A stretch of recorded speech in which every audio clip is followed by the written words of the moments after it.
Kolektif Zuletan elkarteak gizarte arloan egiten du lan, eta Mauleko zaharretxearekin proiektu berezia muntatu dute azken hilabeteetan. Oartu gira, zaharrak nahi zutela inbestitu egitar gisa, eta proiektu bat muntatzea egitarrentzat. Nahi zuten eien memoriak landu eta transmititu Mauleko generazio guziak. Ordean, hilabete zonbaitzuz idazle batekin tailexak egin dituzte, idazleak idatzi ditoien historiak irakurri dituzte, eta erabaki dute liburu baten egitea. Liburua sortzeko prozesuak bere denbora hartu du. Lehenik gaiak hautatu dituzte, 25 parte hartzaile. Aur denbora ipatu dute, emazten ejola familietan, kultura, pastolarak, maskadak. Hainitz gauza ipatu dituzte, baina bada lotura bat egin historian artean.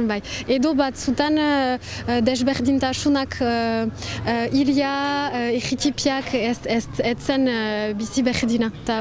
Hori aski hainitz atseman dugu bai. Buruari eragin behar izan diote, iraganera salto egin eta oroitzapen guztiak biltzeko. Batzutan biziki urjuntzen, baginuen zahar bat 100 urte bazituen, eta jaiten zaukun, aipatzen duzuena duela 60 urte pastu dela, ordean piskat zaila zen, baina atsemaiten dut aski fite dindela eta memoria fite zabaldu dela. Elkarte arduratu da dena koordinatzeaz eta idazleak arilkatu ditu kontakizunak, baina funtsa protagonistek, xaharrek beraiek egin dute.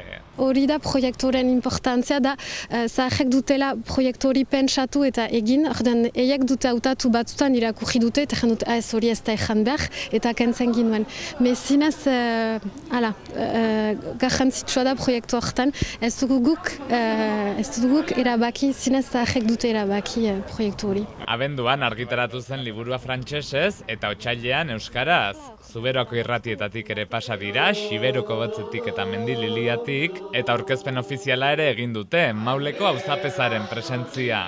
Biziki ajo dira, presentatu ditugulaik liburuak zinez senditzen ginen urostasun handi bat, liburutegietan ere joan dira autograf txipi batzu egiten, eta zinez urostasun hori eta kontsideratuak senditu dira eta hori biziki importanta zen. Eta espero ez zuten arrakasta ere izan dute. Ohar goxo ez gain, 300 ale banatu dituzte jadanik eta gehiago eskatu behar izan dituzte. Proiektuak gainera jarraipena izan lezake etorkizunean. Lehen askarian ezan daukute noiz ateratzen dugu bigarren liburua. Ez ginuen saldu ono eta nahi zuten behiz bat egin, plaza handi bat hartzen dute proiektu horretan.